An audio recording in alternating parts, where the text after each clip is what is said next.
The power of a state is not measured solely by the size of its armaments or the depth of its treasury. Its truest, most durable strength lies in the integrity of its institutions and the unflinching application of its rule of law. We must observe the ongoing legal drama. The court order for the release of Kilmar Bego Garcia, the judge's finding that he was held without authority, and the damning evidence that the executive branch affirmatively misled the tribunal, not as a fleeting political scandal, but as a crisis of statecraft. This case is a public demonstration that the core institutional checks and balances of the United States, the very foundations upon which global confidence in American power rests, are under deliberate, sustained, and aggressive assault when the principle of law is replaced by the pursuit of political ruthlessness. The great power is entering its terminal phase.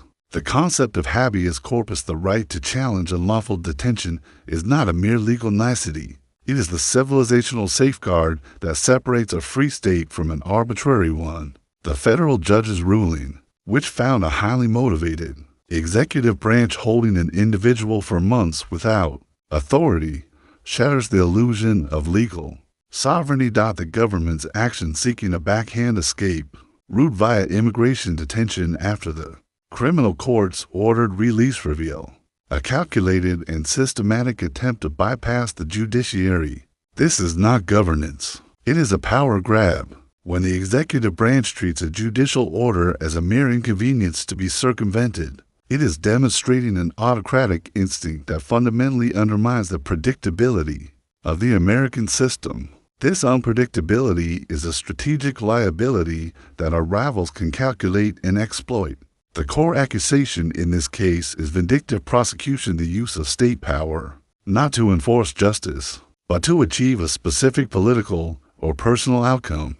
The government's relentless pursuit of this one individual, despite numerous legal setbacks and the availability of a mutually agreed upon resettlement option, Costa Rica, confirms the chilling assessment. Kilmar Bego Garcia is the canary in the coal mine. The aim is not justice, but precedent.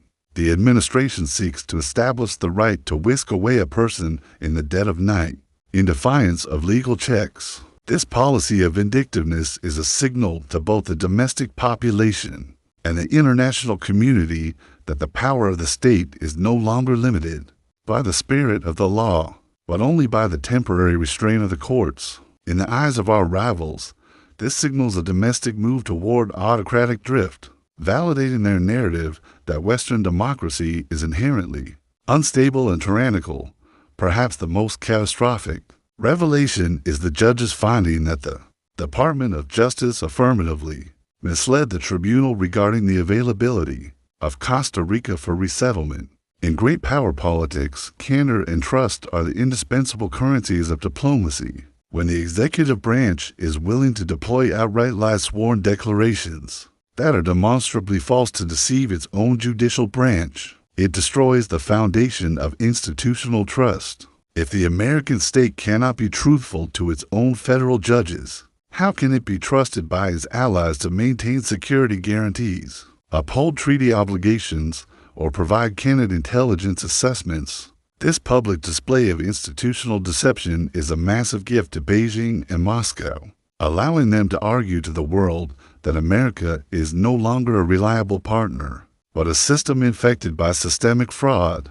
The world does not view American internal affairs as isolated events. Every courtroom drama, every political defiance, is analyzed for its impact on American strategic credibility. When an administration, in its single-minded pursuit of a political example, expends so many resources and risks contempt proceedings over one individual, it sends the devastating signals to the global system. Improper focus. American leadership is willing to expend immense political and legal capital on a non-strategic, domestically symbolic fight, proving its capacity for strategic distraction. Unpredictability.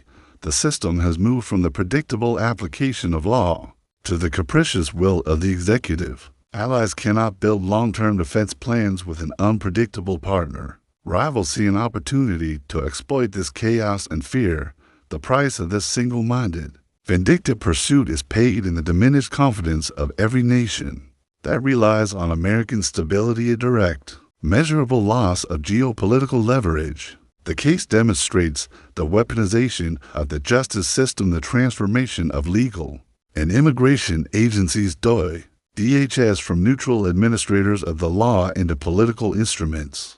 This is a fundamental change in the rules of the domestic game, which carries immediate geopolitical risks. When the machinery of state can be wielded with such deliberate vindictiveness against one individual for political messaging, it proves that the system's checks are weak. This encourages rivals to retaliate not through traditional military means, but by mimicking the American example, weaponizing their own legal systems against foreign nationals, journalists, and perceived enemies. The U.S., by breaking the norms of its own legal practice, forfeits its moral authority to condemn similar abuses abroad, thus accelerating a global slide toward judicial anarchy, the purpose of a relentless, vindictive campaign against the canary in the coal mine is to instill fear across a wider population.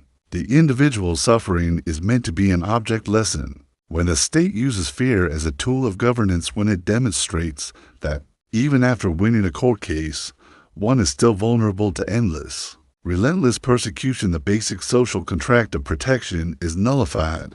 The public sees that the law offers no absolute shield against the arbitrary power of the executive. This leads to profound social cynicism and withdrawal. A population that fears its own government is a population that is less engaged, less productive, and less willing to support the national project. This internal fracture is the quiet, terminal illness that robs a great power of its resilience. History is replete with examples of great powers collapsing when their legal safeguards were strained past the breaking point. The transition from republic to empire, from stability to despotism, always begins with the manipulation and defiance of the courts. The concept of civil contempt and sanctions, which Judge Zenas is deploying, is a historical signal.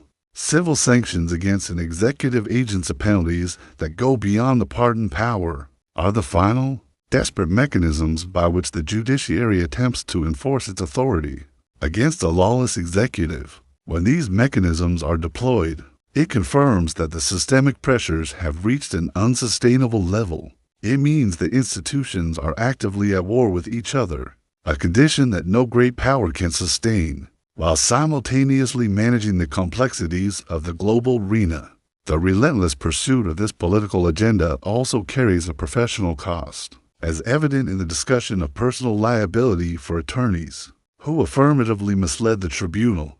The threat of sanctions, disciplinary action, and disbarment means that the political will of the leader is now actively corroding the professional integrity of the state's legal servants.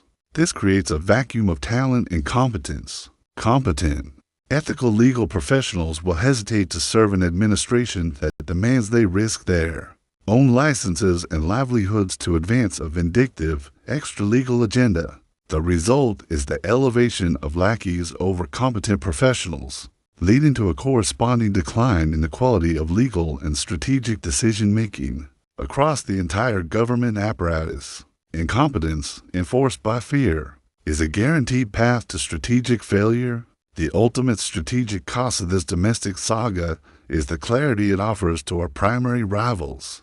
What do Beijing and Moscow see in this relentless pursuit?